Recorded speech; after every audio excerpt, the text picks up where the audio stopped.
오늘 마가복음 10장 말씀 또 함께 나누도록 하겠습니다. 이제 세 번째 주님께서 주님이 이번에 예루살렘에 올라가면 어떤 일을 당할지 십자가 사역에 대한 계시를 이렇게 명확하게 드러나는 계시죠. 애들도 들으면 알 수 있는 계시를 세 번째 고지하는 그런 부분에 대한 말씀입니다.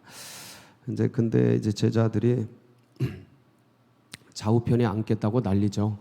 그래서 또 그 제자들을 보는 또 다른 제자들은 또 네가 왜 그랬냐 그러면서 다투고 다 기록은 안 됐습니다. 근데 우리가 이제 미루어 짐작할 수가 있죠. 참 철없다. 이제 그런 것들을 보면 이런 걸 이제 묵상하다 보면 주님이 외로우셨겠다 그런 생각을 많이 하게 됩니다. 그래서 왜 서기관이 찾아와서 예수님께 제가 주님을 쫓겠습니다. 그럴 때 그 결연에 찬 서기관의 모습을 보면서 주님이 그런 얘기를 하십니다. 여우도 굴이 있고 새도 거처가 있지만 인자는 머리 둘 곳이 없느니라. 그게 무슨 말인가? 마음 둘 곳이 없으신 거예요. 마음 둘 곳. 그래서 요한복음 2장 24절 25절에 보면 마음 둘 곳이 왜 없으셨나 같이 한번 읽어보겠습니다. 시작. 예수는 그의 몸을 그들에게 의탁하지 아니하셨으니 이는 친히 모든 사람을 아심이요 또 사람에 대하여 누구의 증언도 받으실 필요가 없었으니 이는 그가 친히 사람의 속에 있는 것을 아셨음이니라. 마음 둘 곳이 없는 거죠. 근데 이게 주님만 그런가? 주님만 그러신가? 물론 이제 주님은 특별한 사명을 가지고 오셔서 인류 구원의 목적을 가지고 오셔서 더더군다나 더 많이 외롭고 고독하셨을 겁니다. 근데 사실은 이렇게 따지고 보면 인생이 마음 둘 곳이 없습니다. 다 아는 것 같아도 그게 아니에요. 결국은 인생은 삶이라는 것은 이렇게 군중으로 절대 혼자 인생이 존재하지 못하게 집단으로 공동체로 존재게끔 하셨는데 사회를 떠나서는 살 수 없게 만드셨는데 삶은 언제나 홀로 갑니다. 제가 늘 말씀드리지만 인생은 늘 홀로 갑니다. 제가 이거를 또 홀로 있을 때 그걸 뼈저리게 느꼈어요. 알고 있는 게 더 깊어지더라고요. 삶이라는 게 홀로 가는구나. 주님도 그래서 주님의 외로움, 주님의 고독 그런 것들을 많이 묵상하는데 오늘 이 말씀을 봐도 참 대단하다. 그러니까 저희가 어릴 때 썼던 그 용어 중에 용가리 통뼈 고래 힘줄이라는 말이 있습니다. 혹시 아시는지 모르겠는데 고래 힘줄이 굉장히 강해요. 강철같이 강하다 그러는데 용가리 통뼈가 보지도 않은 용가리가 통뼈가 있나 봐요. 엄청 센데 그만큼 인간의 고집이 세다, 강하다, 어리석어요.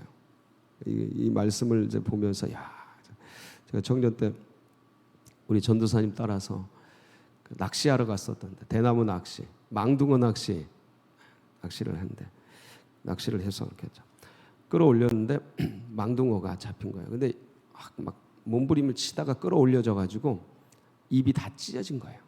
그러니까 그 어린 마음에 불쌍한 거예요. 이런 걸 왜 잡지 그러고 보내줬어요. 또 이렇게 입이 다 헐었는데 그놈이 또 이렇게 낚싯줄을 들이웠는데 그놈이 또 잡혔어. 그 생각이 나더라고요. 자꾸 잃어버리는구나 인생이. 자꾸 잃어버려. 그래서 어디가 필요해요? 이런 자리가 필요합니다. 아침에 굳게 하고 나갔는데 삶의 세파 속에서 이리 치고 저리 치다 보면 새까맣게 잊어보고 다시 이렇게 주님 앞에 회복하고, 참 감사하죠. 그래서 오늘 이 말씀 속에 주님, 너희가 내가 마시는 잔을 마시고 너희가 내가 받는 세례를 받겠느냐 하는 장면이 나오는데, 요 말의 의미가 어떤 건지 같이 한번 살펴보고 또 은혜 받는 시간 되시기를 축복합니다. 예수님께서 32절에 보면 다시 이제 예수님이 당할 일을 말씀하시죠. 이번에 올라가면 당할 일이 이제 가까이 오는 거예요. 진짜 가까이 오고 있는 거죠. 그런데 예수님이 겟세마네에 들어가실 때도 그랬지만 굉장히 고민하고 힘들어하시잖아요. 그때 막 내가 이런 표현까지 쓰십니다. 내가 죽게 되었으니 너희는 나를 위해 기도해라. 중보기도를 직접적으로 부탁을 하셔요. 그런데 32절 말씀을 곰곰이 보면, 자, 한번 보세요. 예루살렘으로 올라가는 길에 예수께서 그들 앞에 서서 가시는데, 자, 상황이 그래요. 12제자가 이렇게 딱 같이 이렇게 수평으로 가는 게 아니고 주님이 앞에 서셨어요. 그런데 뒤를 따르는 제자들이 앞서 가시는 예수님을 어떻게 하실까요? 보시죠. 자, 그런데 보세요. 그들이 놀라고, 그들이 누굽니까? 제자들이죠. 왜 놀랐을까요? 그들이 놀라고 따르는 자들은 뭐 하고 있어요? 두려워하다. 주님이 앞서 가시고 그들은 뒤를 따라가는데 앞서 계신 예수님을 보는데 왜 놀라고 두려워하느냐 이거죠. 지금 주님이 어떤 모습일까요?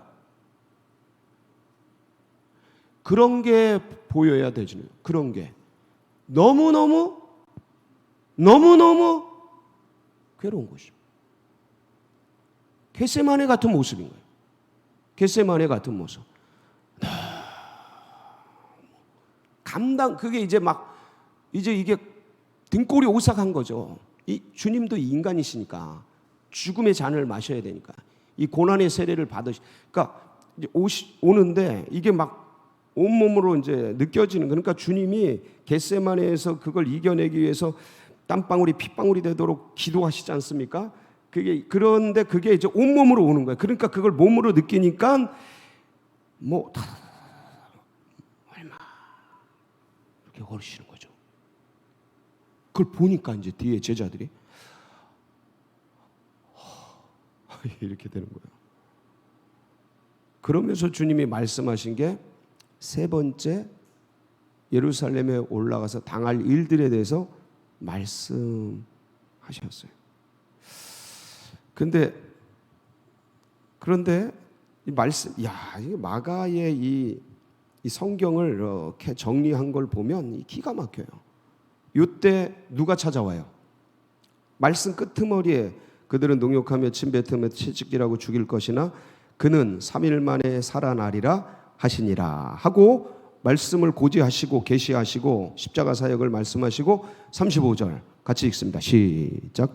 세베대의 아들 야고보와 요한이 주께 나와 여짜오되 선생님이여 무엇이든지 우리가 구하는 바를 우리에게 하여 주시기를 원하옵나이다. 자, 야고보와 요한 어떤 사람들이에요? 예수님을 초창기부터 따랐던 사람이에요. 그래 베드로와 야고보와 요한은 3인 중에 세 제자 중에 한 그룹, 그러니까 제일 선두 그룹이에요. 예, 선임 제자 베드로와 더불어서 가장 선두 그룹이에요. 그 다음에 4위는 누구냐? 안드레가 들어가요. 안드레가 들어갑니다. 그 다음에 이제 나머지 제자들, 이런 식으로 그룹이 져지는데 이 정도면 선두 그룹이거든요. 그러니까 이들은 아는 거예요. 자신들이 얼마나 헌신을 했고 주님께서 자신들을 얼마나 아끼는지를. 그러니까 이번에 올라가면 이들의 사고 속에서는 예루살렘에서 왕이 되시고 이제 드디어 우리가 국정을 딱 쥐고 가는 그런 때가 오는 거에 대해서 확신을 가지고 있는 거죠. 그러니까 이번에 올라가면 어디 앉아 우리를 한 명은 좌에 한편은 우편에 이렇게 앉혀주시옵소서 하고 뭐 하는 겁니까? 인사청탁. 자기와 스승과 제자 사이니까 부탁을 드리는 거죠. 부탁을 드리는 거예요. 그러니까 주님은 지금 죽으러 가신다. 막 두려워 떨고 몸부림치는데 엄마 아버지는 지금 그냥 월세가 없어가지고 그냥 몸부림치고 있는데 자식 새끼들은 와가지고 아빠, 엄마 이러는 거죠. 지금 엄마 아빠 골수가 빠지고 있는데 그러는 거랑 너무 똑같죠. 똑같아요. 모르는 거예요. 부모 마음. 부모 마음 몰라요. 근데 이게 패턴이 있지 않습니까? 지금 이렇게 해서 이제 대화가 진행이 되는데 이 제자들은 모르는 세계를 계속 얘기해요. 너희가 내 잔 마실 수 있겠느냐? 그런데 제자들은 마실 수 있다.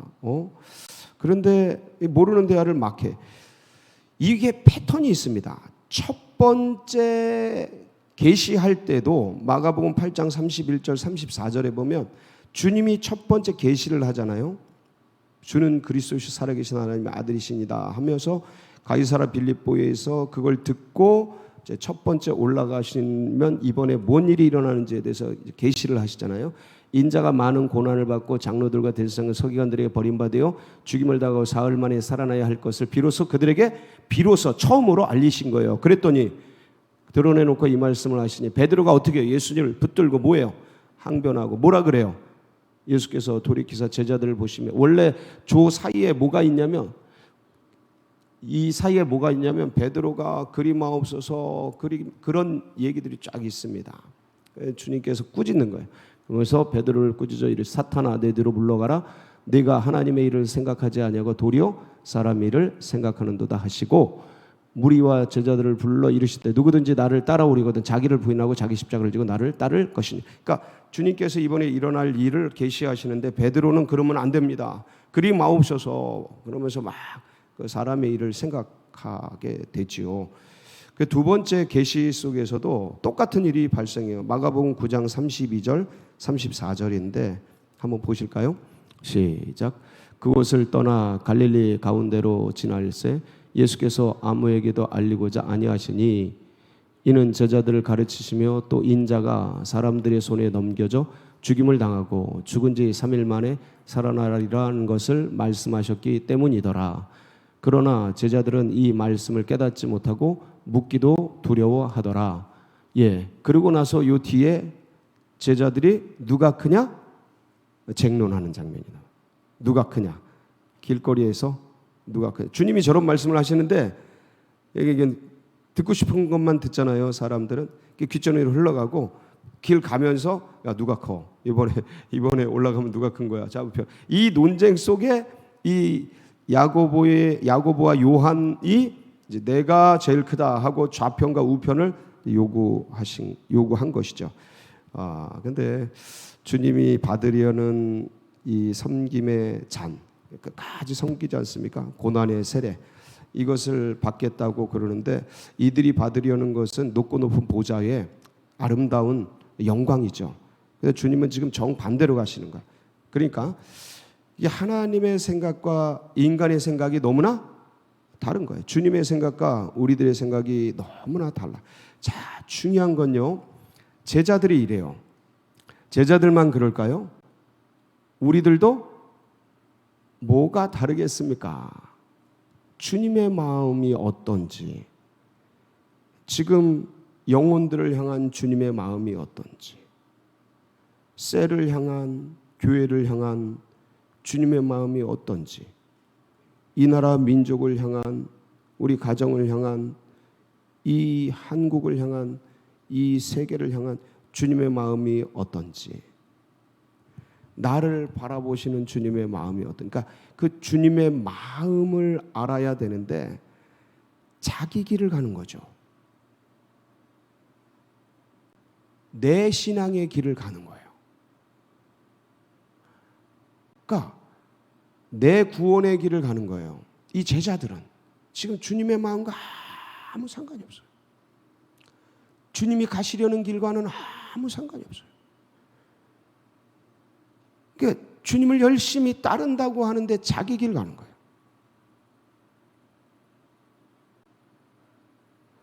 주님을 이 한국교회가 열심히 섬긴다고 하는데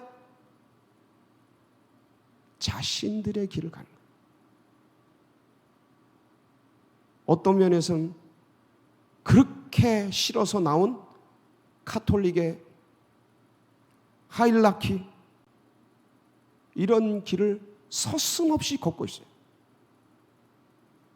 카톨릭은 2000년이라도 쓰임 받았는데 1500년 쓰임 받았는데 이 개신교 500년밖에 안 됐는데 어찌 그리 멀리 갔는지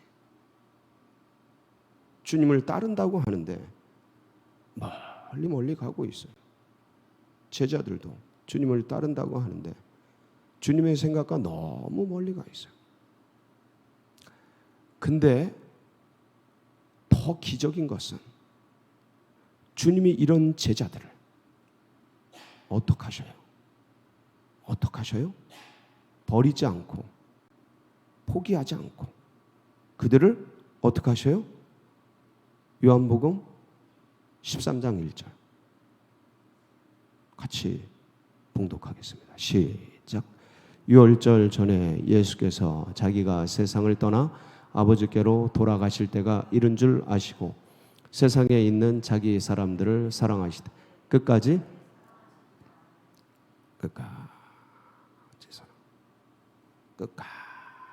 섬겨.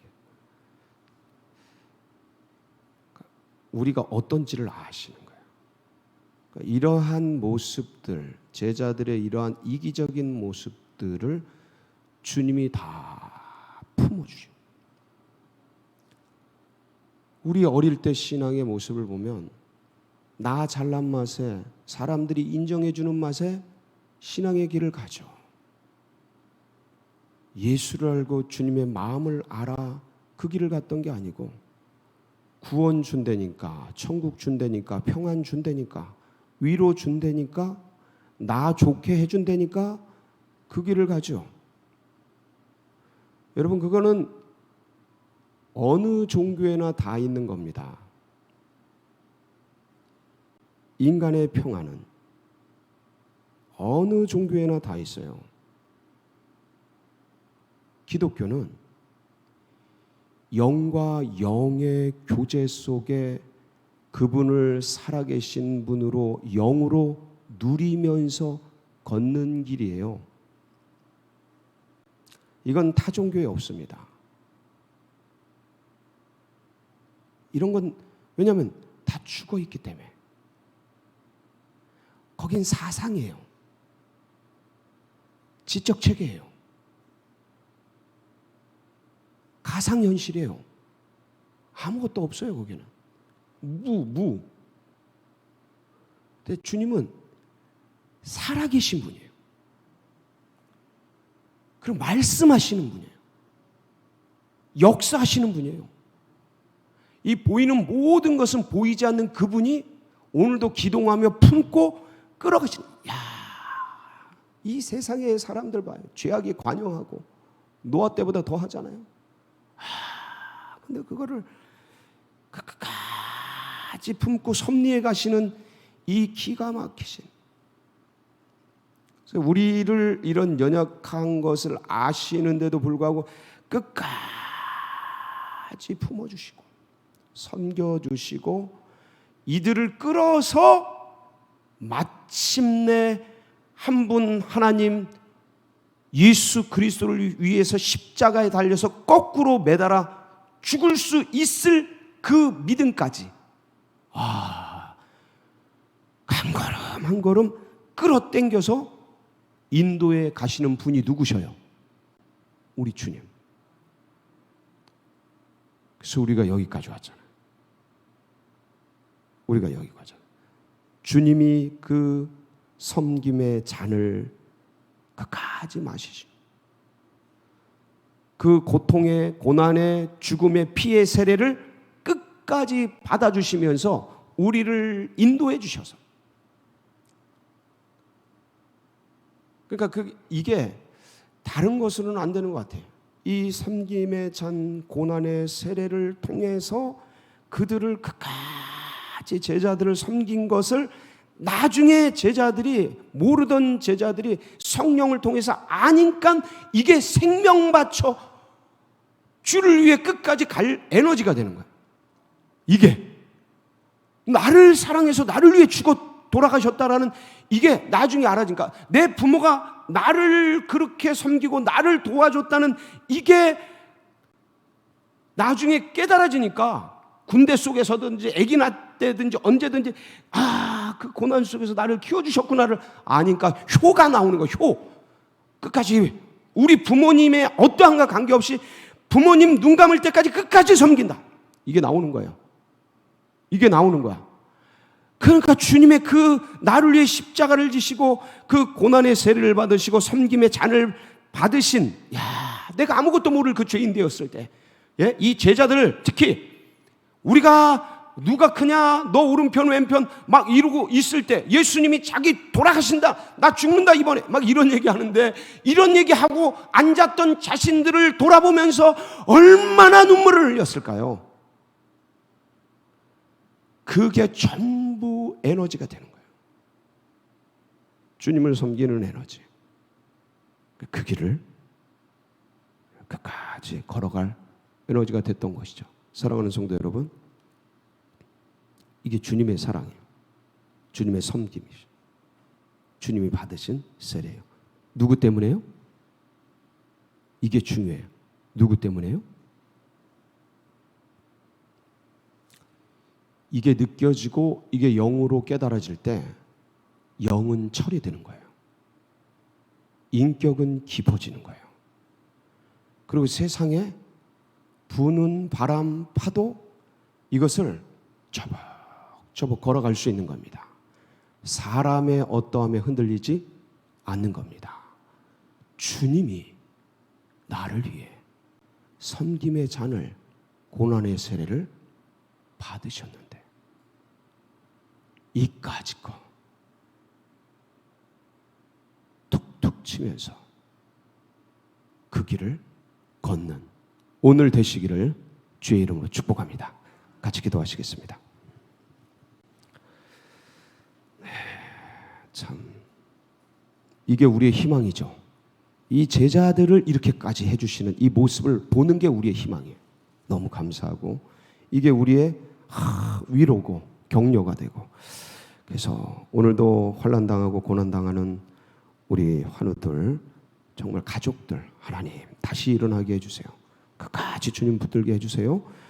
그리고 고난 속에 있는 또 트리키의 하두영 집사님, 이인덕 전사님, 하나님 돌봐주시고 지켜주시고, 또 우리 서로 기도 제목 붙들고 우리 주여 부르짖고 다 같이 기도하며 나갑니다. 부르짖습니다.